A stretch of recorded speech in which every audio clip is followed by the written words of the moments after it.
Hey, what's going on, everybody? Here in front of the sump section of my saltwater tank today. If you guys are fans of fish videos, please consider subscribing and hitting that notification bell. So today we got some stuff to do down here in the sump, lighting, messing around with flow and whatnot. So let's start that right now. So this is my new gadget. It is a True Union T ball valve. So basically I just replaced the normal T with this. It's shut now. Obviously you can see, the path and all that, but I set that up because if I ever want to add any extra dosing type stuff, I'm going to need water. And then plus I want to have something go down into the fuge here to push water like this, so when I get Chaeto again, it'll help keep the Chaeto tumbling. So now that we got the T ball valve installed, we got a few options on what we could do to run the line from here down into the refugium.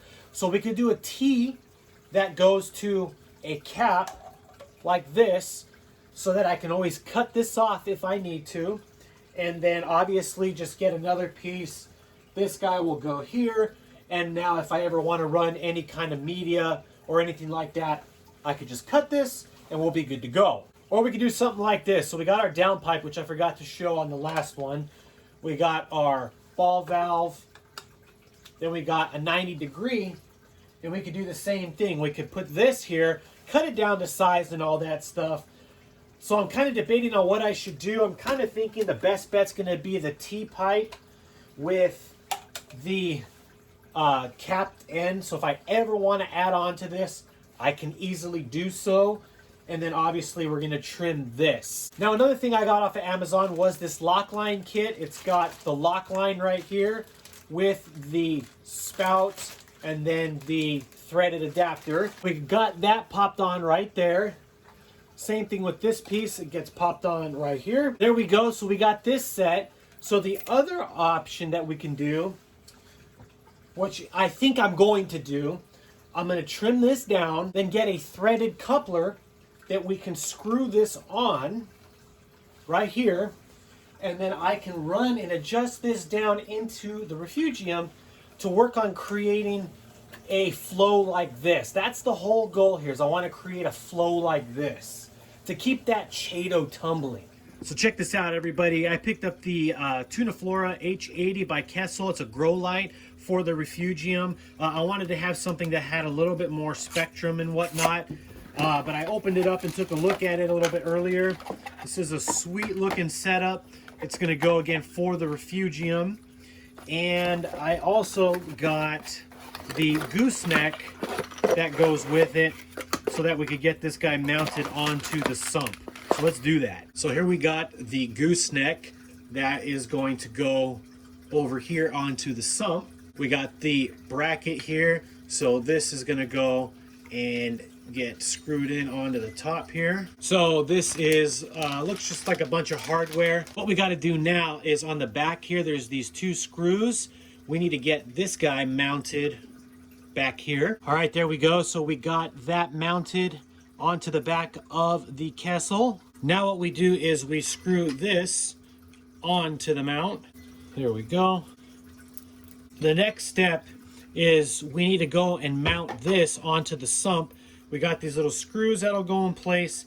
That'll help mount it. Let's see where we could fit this. So I can actually get it right over here, and that shouldn't be an issue. I can always move it for my dosing containers. All right, so on this part, there's this little block that it looks like it mounts right here. And then you got these little screws that go into place here. So now what we're gonna do is in the back over here, get this prepped, and then we'll find our place.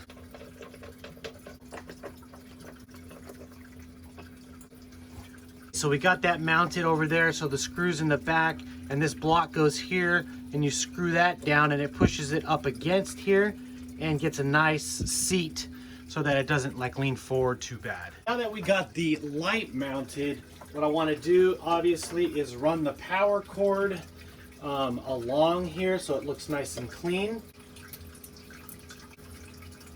Obviously, we want this to be clean. All right, so you can see we got that there. We're gonna just have to cut those off so it's, nice and clean looking. Now, something I don't know if I ever showed you guys, But down over here, you can see I got all my cables coming through here. Well, I got this little plastic deal that hides all the cables. So, I mean, look at that. You got all those cables coming in and you don't see them because they're hidden by that deal. Super cool. So we already got that ran. We got it plugged in. So let's go ahead and give this guy a turn on. All right, so let's check that out. So here's our intensity. Obviously, when you turn it on, you got full bore intensity or whatnot. And then over here, you got your blue, your grow, bloom, and red. So we're gonna obviously have this on grow and then probably slowly work the intensity up. Obviously off, there's on all the way.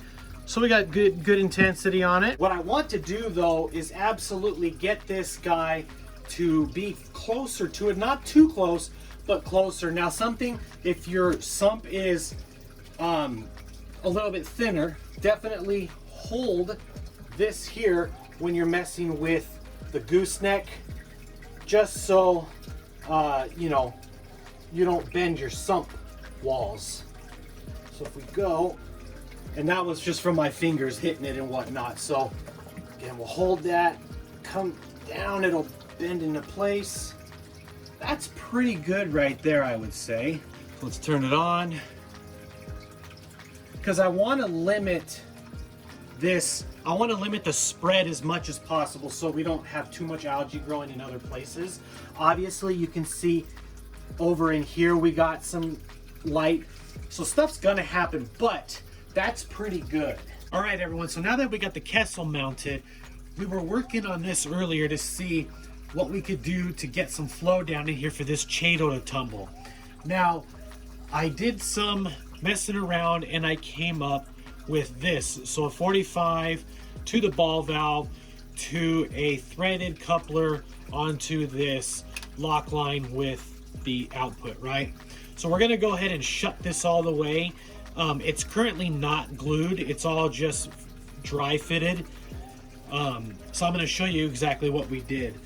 So this goes down over here, corner like that, so it avoids this. Basically, the goal would be to have this like this so water could come down and tumble the Chaeto.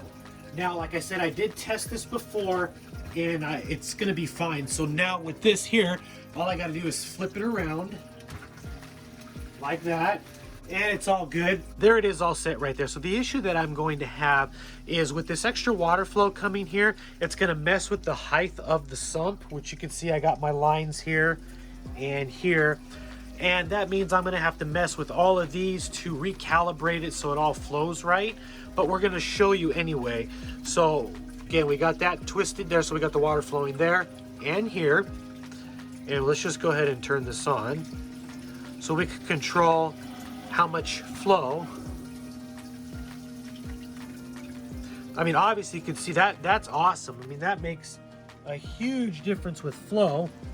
Now, if I'm gonna go and point it down, and let's turn it up a little bit more. So you can see that the Chaeto will move. It actually will go like this. See, with these probes here and stuff, kind of messes with the flow and the rock. Now, if you look here, so now that we're adding this water back into here, look at the level that the sump went. So basically what I would have to do is recalibrate all this for this to work. And the fact that you can see it's not tumbling right now, it's because it's getting caught on the rocks and on the Biolux down there. So I'm just not sure if this is gonna really work the way I want it to. It's a great idea, I believe, but I don't know. So now that that's off, we'll see that the water level is going to eventually hit its place like it normally does. I'm gonna remove this now, so all we gotta do is just turn this the other way like that. We got our flow only going this way because water can't flow up here. And then we'll just open this up to let any excess water flow out so it doesn't splash all over us. Oh, and it still did anyway. So I don't know. I don't know what I'm going to want to do, if I'm going to want to keep that or do something else. But in the meantime, we're going to turn this guy back on to grow and get this turned back up so that we can get the Chaeto growing. Yeah, I'm really excited about the Kessil Light right here. I'm hoping that it's going to grow the Chaeto very well for me, which is going to help export the nutrients, you know, nitrates, phosphates, all that good stuff. The flow just didn't seem like it's going to work this time. I'm going to have to take it back to the drawing board and see if there's something better. Luckily, that T-ball valve right over there was very inexpensive considering what it is. So I'm not looking at it as a loss. But we're going to definitely check that out. My voice is all messed up right now, guys. Hope you guys enjoyed this video. If you liked it, please consider liking, commenting, all that good stuff. I love responding to your comments and reading them and all that good stuff. Also, if you're fans of fish videos, please consider subscribing and hitting the notification bell. We will be back at you guys with another video soon. Stay tanked.